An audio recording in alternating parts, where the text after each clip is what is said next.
आइए डालते हैं इंसाफ न्यूज चैनल की खास खबर पर एक नज़र। आज़ाद समाज पार्टी के नगीना सांसद चंद्रशेखर आज़ाद ने रुड़की के सोहलपुर गांव पहुंचकर तालाब में डूबकर मरने वाले युवक के परिजनों से मुलाकात की। उन्होंने कांग्रेस नेताओं और विधायकों पर मामले में राजनीति करने का आरोप भी लगाया। सांसद ने मामले में उच्च स्तरीय जांच के साथ दोषियों पर कार्रवाई की मांग भी की। चंद्रशेखर रावण ने चेतावनी दी कि इस मामले में 5 अक्टूबर को हरिद्वार जिला मुख्यालय पर अनिश्चितकालीन धरना प्रदर्शन शुरू कर दिया जाएगा। जानकारी ये है कि बीती 25 अगस्त को सोहलपुर गाड़ा निवासी वसीम की माधोपुर स्थित तालाब में डूबने से मौत हो गई थी। परिजनों ने पुलिस पर हत्या का आरोप लगाया था। वहीं पुलिस के अनुसार युवक गौकशी का आरोपी था और पुलिस से बचने के लिए तालाब में कूद गया था, जहां उसकी डूबने से मौत हो गई थी। मामले को लेकर कांग्रेस के वरिष्ठ नेता और विधायक धरना प्रदर्शन कर चुके हैं। इसके साथ ही भीम आर्मी और आज़ाद समाज पार्टी ने भी विरोध जुलूस निकालकर मामले में सीबीआई जांच की मांग की थी। परिजनों ने पुलिस पर वसीम की हत्या का आरोप लगाते हुए दोषियों को सजा देने की मांग की थी। वहीं अब मामले में नगीना सांसद और आज़ाद समाज पार्टी के संयोजक चंद्रशेखर आज़ाद रावण मृतक वसीम के घर पहुंचे। उन्होंने उसके परिजनों से बात की और मामले में उनको इंसाफ दिलाने का आश्वासन दिया। इस अवसर पर उपस्थित लोगों को संबोधित करते हुए उन्होंने कहा कि पुलिस ने जानबूझकर वसीम की हत्या की है। रावण ने कहा कि इंसाफ की लड़ाई के लिए वह पूरी तरह से वसीम के परिजनों के साथ है।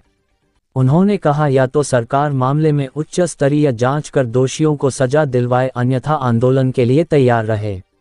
उन्होंने कहा कि इस मामले में 5 अक्टूबर से एसएसपी कार्यालय पर अनिश्चितकालीन धरना शुरू होगा और यह आंदोलन इतने उच्च स्तर का होगा कि हरिद्वार ही नहीं पूरे देश में इसकी गूंज सुनाई देगी। इंसाफ न्यूज चैनल से प्रधान संपादक इमरान उस्मानी की खास रिपोर्ट। जो बातें हैं वो सभी भाई चंद्रशेखर जी ने कह दी हैं और मुझे लगता है कि इनके कहने के बाद कुछ बचा नहीं है कहने को। इस परिवार को न्याय दिलाने के लिए एक क्रांति की ज़रूरत है और उस क्रांति का आह्वान भाई चंद्रशेखर जी ने कर दिया है और ये अलख जो है अब तब तक लगातार जलती रहेगी जब तक इस परिवार को न्याय नहीं मिलेगा। एक अनिश्चितकालीन धरने की घोषणा इस मंच से की गई है। 5 अक्टूबर को एक आंदोलन की शुरुआत की जाएगी और इस परिवार को न्याय दिलाने के लिए एड़ी चोटी का जोर लगाया जाएगा। और जैसा कि भाई चंद्रशेखर जी ने कहा कि देश भर से लोगों का आह्वान होगा, यहीं के नहीं, मैं उत्तराखंड के हरिद्वार जनपद के हर बच्चे से, हर व्यक्ति से अनुरोध करता हूं, आग्रह करता हूं कि घरों से निकलो और वसीम को न्याय दिलाने की लड़ाई में हमारा साथ। क्या विधानसभा में उठाएंगे? बिल्कुल उठाएंगे। भाई जब संसद में उठाने को तैयार है तो विधानसभा में हम क्यों नहीं उठाएंगे? क्यों नहीं लिख रही है पुलिस? भाई विपक्ष के साथी है, 21 एमएलए हैं उनके, एक एफआईआर नहीं दर्ज करा पा रहे। इसका मतलब माना जाए कि बहुत कमजोर विपक्ष है।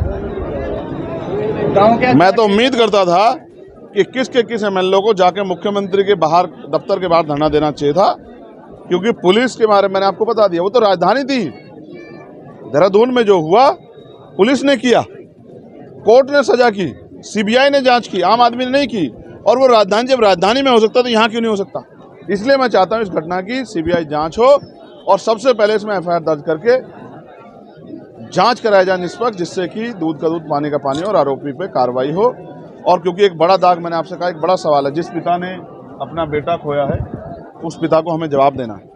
इस देश की लोकतांत्रिक व्यवस्था को, लोगों की न्याय में जो विश्वास है उनको हमें जवाब देना है। और अगर लोगों का न्यायपालिका से, पुलिस से, एडमिनिस्ट्रेशन से विश्वास उठ गया तो फिर कैसे देश आगे बढ़ेगा, इस बारे में भी हमें सोचना है। ये हम सबकी जिम्मेदारी। मैंने वचन दिया है कि पार्लियामेंट में मैं